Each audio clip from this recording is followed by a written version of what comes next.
안녕하세요, 다니엘 선생입니다. 우리는 지난 시간 특이적 방어작용에 대해 알아보았습니다. 외부에서 항원이 침입하여 대식세포의 식세포 작용으로 분해한 항원 조각을 세포 표면에 내놓으면 보조 T세포가 인지하여 T세포와 B세포를 활성화시킵니다. 그러면 활성화된 T세포는 감염된 세포를 공격하여 제거하는 세포성 면역 반응이 일어납니다. 또 보조 T세포는 B세포를 활성화시켜 형질세포로 분화시키고 형질세포는 항체를 생성하여 항원항체 반응을 통해 항원을 제거합니다. 이 과정에서 기억세포가 생성되죠.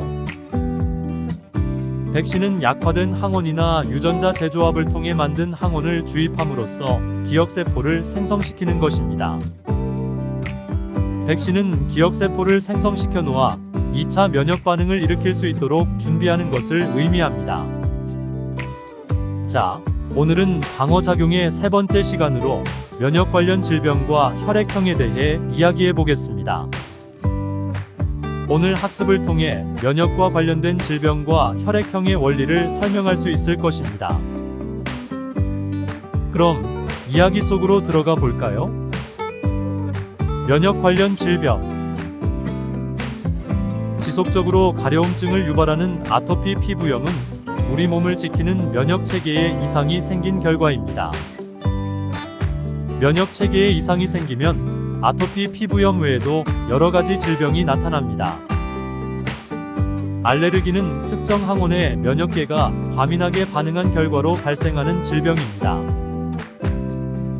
꽃가루, 먼지, 곰팡이, 음식, 약물 등은 대부분의 사람에게는 아무런 문제도 일으키지 않지만 일부 사람에게는 아토피 피부염, 두드러기, 가려움, 기침, 콧물 등 알레르기 반응을 일으킬 수 있죠.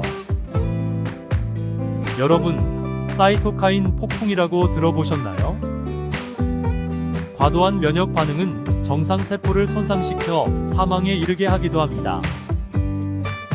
과도한 면역 반응의 대표적인 예가 바로 사이토카인 폭풍인데요. 사이토카인은 면역 반응으로 체액에 분비되는 단백질이며 면역 반응을 제어하고 자극하는 신호물질로 이용됩니다. 사이토카인 폭풍은 체내에 바이러스가 침투했을 때 과도한 사이토카인 분비로 필요 이상의 면역 세포들이 감염 부위로 몰려들어 병원체뿐만 아니라 정상세포를 파괴하는 현상을 말합니다. 우리나라에서 메르스 바이러스, 코로나19 바이러스가 대유행했을 때 많이 알려졌습니다. 자가 면역 질환은 면역계가 자기 물질과 비자기 물질을 구분하지 못해 자기 몸을 구성하는 세포나 조직을 공격하여 생기는 질환을 말합니다. 면역세포가 관절 부위의 연골을 파괴하여 생기는 류머티즘 관절염이나 피부, 콩팥, 폐 등 전신에서 염증 반응이 일어나는 홍반성 루푸스 등이 대표적인 예이죠. 보충, 심화 개념으로 MHC에 대해 잠시 알아볼까요? MHC는 메이저 히스터컴퍼티빌리티 컴플렉스의 첫 글자로 우리말로 번역하면 주 조직적 합성 복합체라고 합니다. 우리 몸에서 자신의 세포와 외부에서 들어온 세포를 구분하는 데 중요한 역할을 합니다.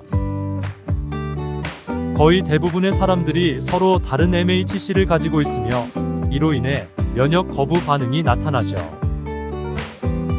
T세포가 몸을 구성하는 세포의 MHC에 민감하게 반응하면 류머티즘, 관절염 등 자가면역 질환이 발생합니다.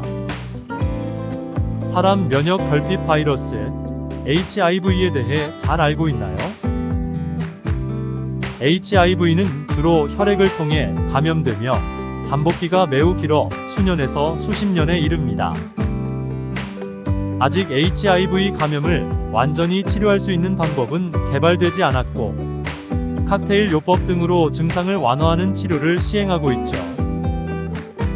후천성 면역 결핍증 에이즈는 사람 면역 결핍 바이러스 HIV가 원인이 되어 나타납니다.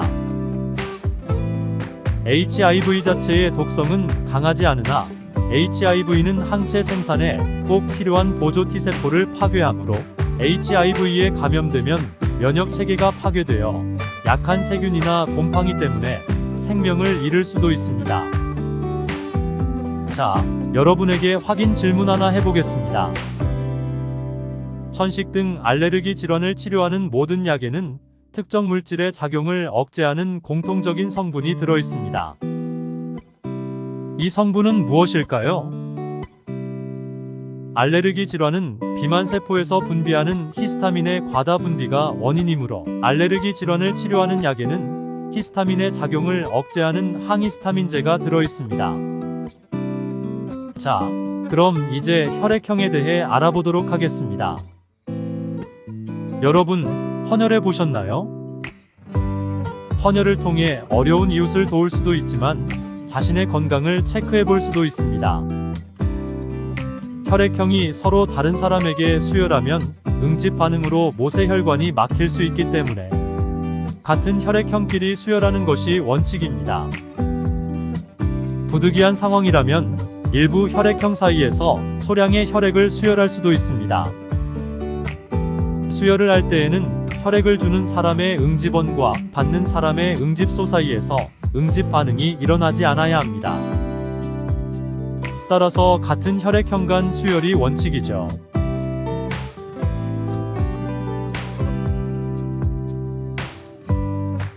혈액의 응집 반응. 수혈을 잘못 받으면 생명을 잃기도 하는데 이는 혈액의 응집 반응 때문입니다. 혈액의 응집 반응은 항원 항체 반응으로 항원에 해당하는 물질은 적혈구막에 있는 응집원이고 항체에 해당하는 물질은 혈장 속에 있는 응집소입니다. 수혈의 중요한 혈액형은 ABO식 혈액형과 RH식 혈액형이며 적혈구막에 있는 특정 항원의 유무에 따라 혈액형을 판정합니다.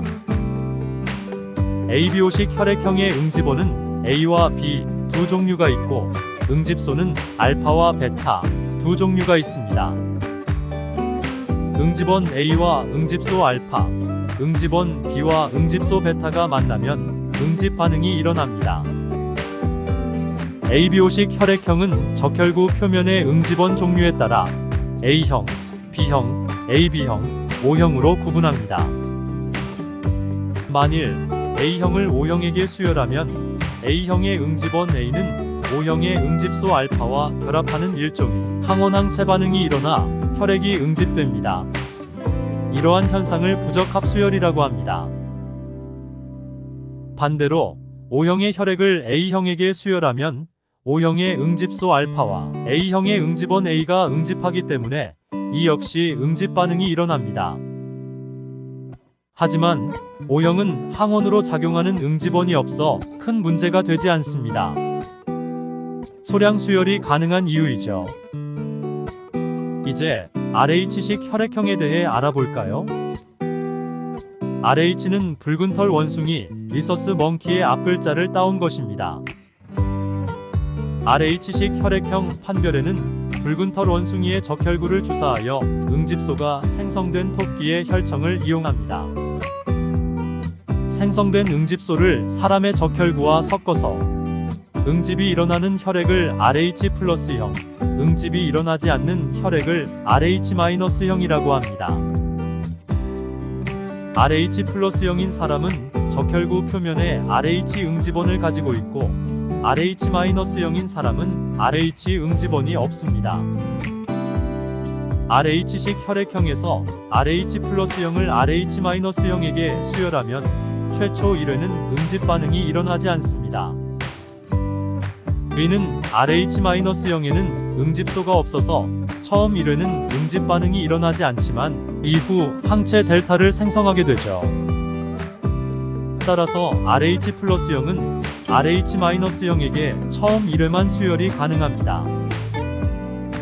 ABO식 혈액형과 RH식 혈액형에 대해 잘 이해하셨나요? 그럼 퀴즈 하나 풀고 갈까요? 과학적 탐구 능력 기르기.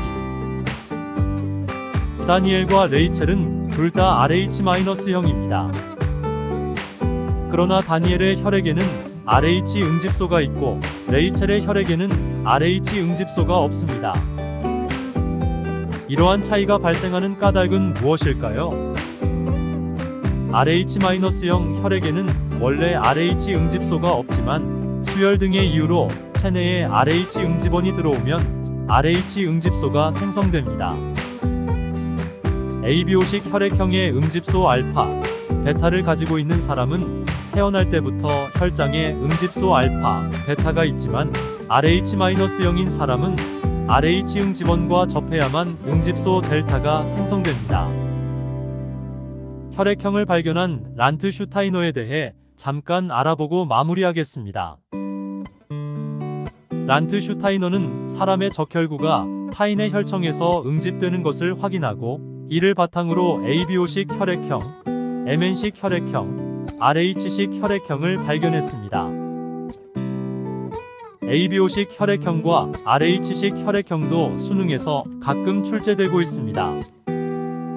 꼼꼼하게 학습하시기 바랍니다. 수고하셨습니다.